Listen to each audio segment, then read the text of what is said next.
I would like it. Okay, today, this morning, I have Mr. Terell, and we will continue, to follow this here residency.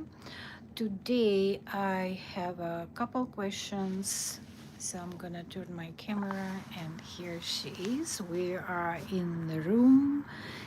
That's like a typical ICU room. We just got new pumps. Um, so there is Terrell, and I'll probably go closer. So my first question, Terrell, would be why ICU? Why not med surg? Why not oncology? Why not emergency? Why ICU? Well, ICU because before I became a nurse, I was working in ICU as a unit secretary and telemonitor tech. And I kind of like the settings in ICU because the patients are you already established the patients, but it's not like ER that patient comes and goes and you don't know what you're getting.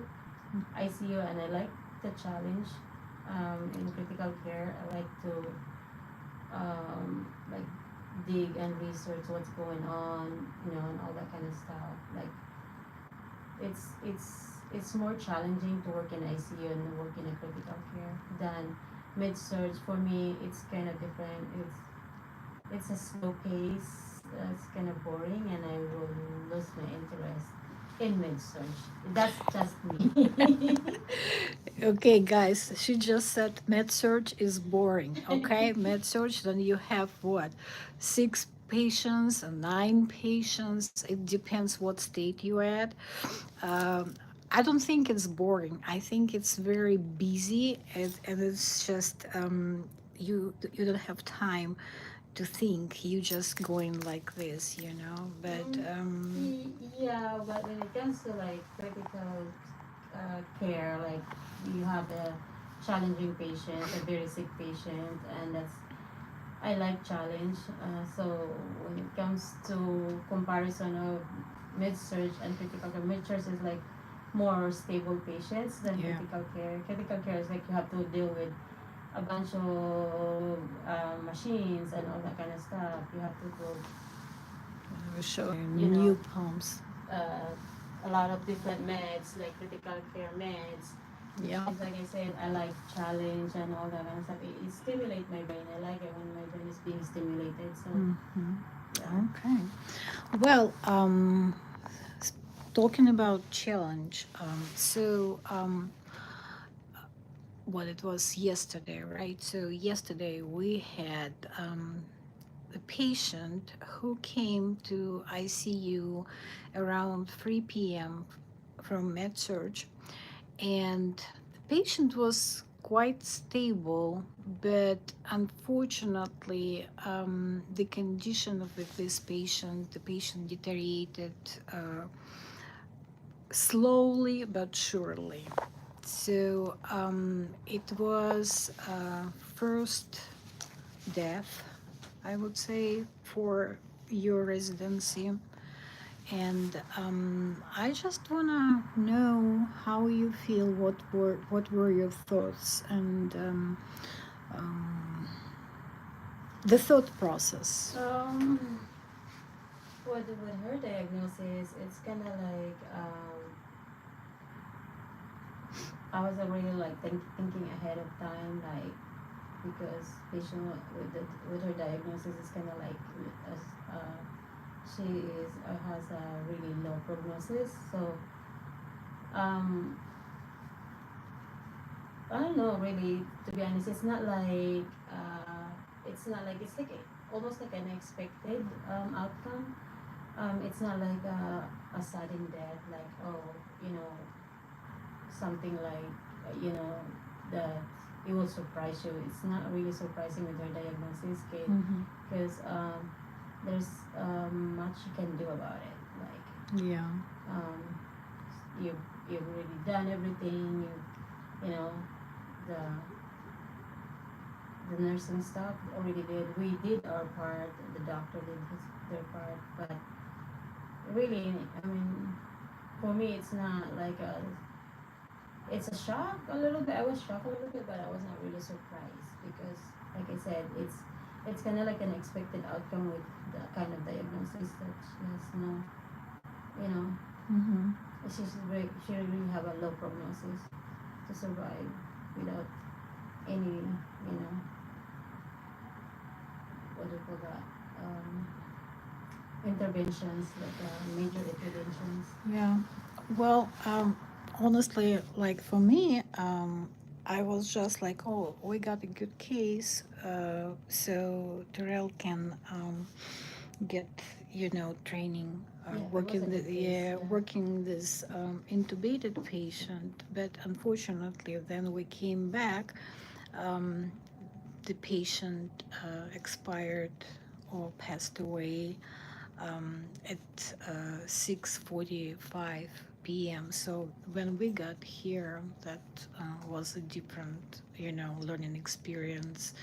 Um, to It was kind of challenge to deal with this family, and family was nice. So yeah, I know it's not like you being a brand new nurse and you've seen deaths before, but it's just like the feeling about you were taking care of this patient. She was alert and oriented. She was responding. She was here, and it was less than 24 hours, and she's not here anymore. So that's why I wanted to know, like, your feelings. Um, and then it was like less than an hour, and we got another patient. So you have to move it, move it. So, what is your how you protect yourself, how you protect your mentality?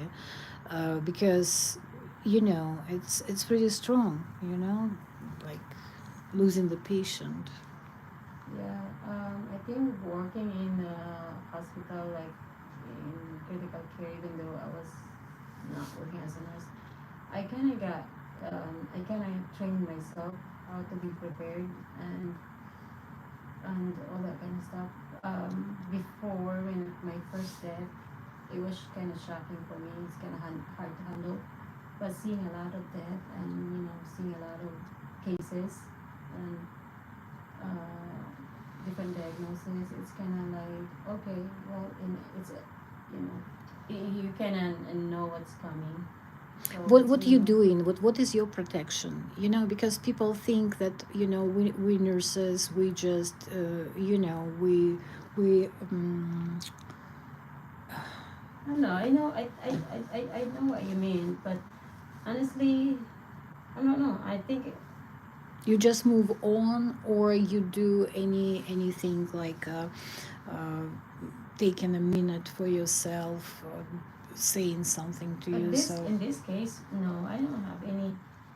I didn't have to protect myself in this case because, like I said, I was already prepared and I was already. If you are not prepared to yourself, then that will be a shocking. Then you have to like, reset yourself, your mentality, and then have to, accept, not to be denial. But in this case, I don't know. I'm already like aware that's what's Mhm. gonna happen, and so I didn't have to protect myself. I mean, unfortunately, like I'm not sure. Maybe because I'm used to it now.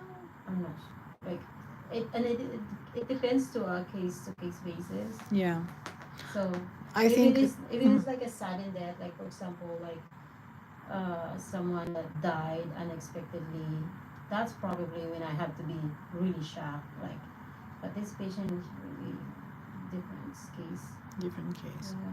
I think we didn't develop too much like strings attachment either, because it was just one shift. Yeah, that's true. Usually it happens, then you take care of people at least like two shifts, and then it happens I that agree. difficult, but it was just one shift. So I agree to that we one. were more busy, task oriented, to get stuff done, to do something to get her well. And we and she was like lethargic, sleepy, so we were trying to get stuff done, and we were trying not to bother her.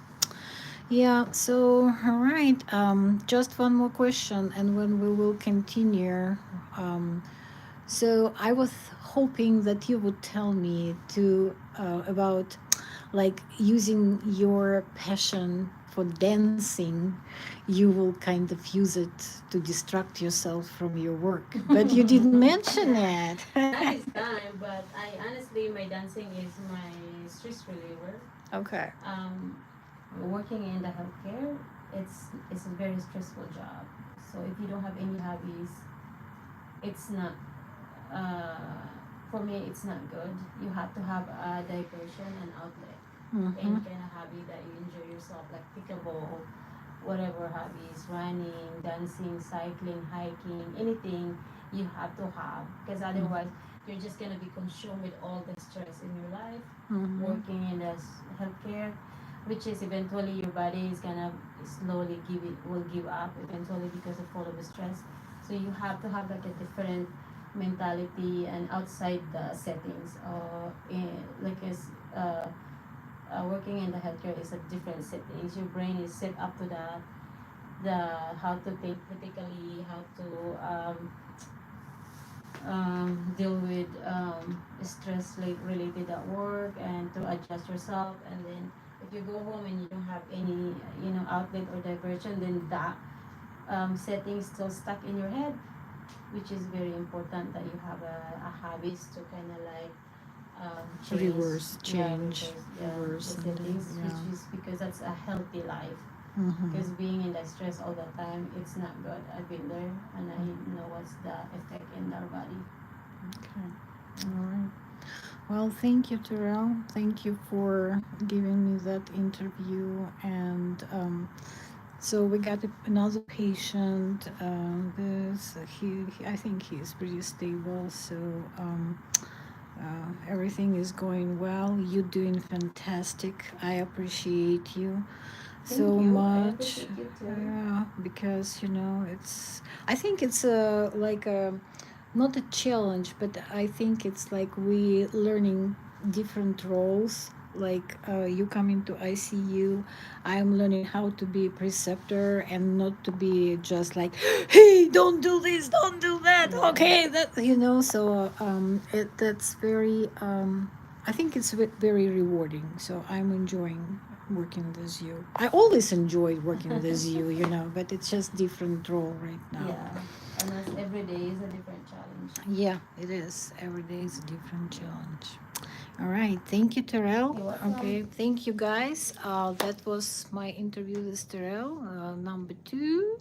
And that was a live stream. And I'll make a video so you guys can just watch it if you have any questions for Terrell, because that's very interesting path what she was going through to get there where she is right now. You write your questions and I'll pass them on and we will talk about whatever you want to know, right? Correct. Okay. All right, guys. Thank you so much and have a good day. Bye.